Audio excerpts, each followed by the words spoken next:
kuna jambo ambalo kwa siku hizi limekuwa likisambaa katika mitandao.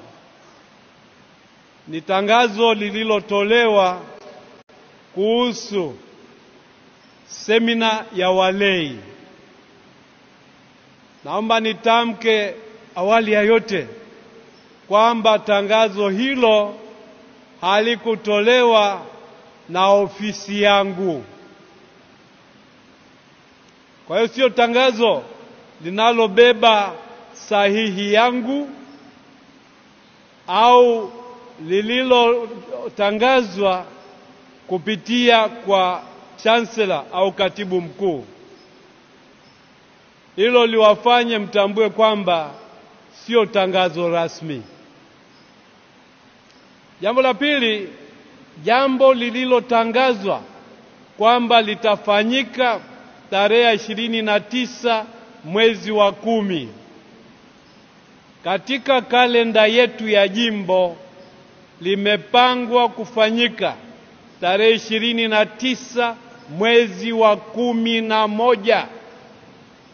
Narudia tena, tarehe 29 mwezi wa 11.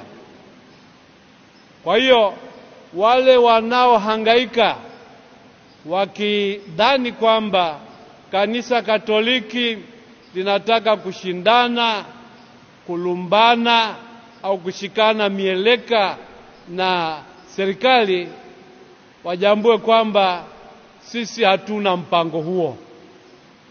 Kwa hiyo tamko hili langu liwasaidie muwe na uelewa sahihi, mfuate msimamo sahihi. Pia mnapoona matangazo yametolewa kwenye vyombo vya habari, yachunguzeni vizuri kabla hamjaanza kuhaha.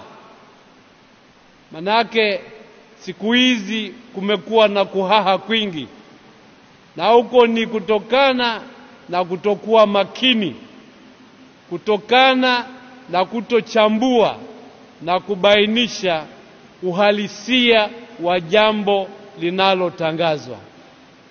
Nawatakieni siku njema na maadhimisho mema.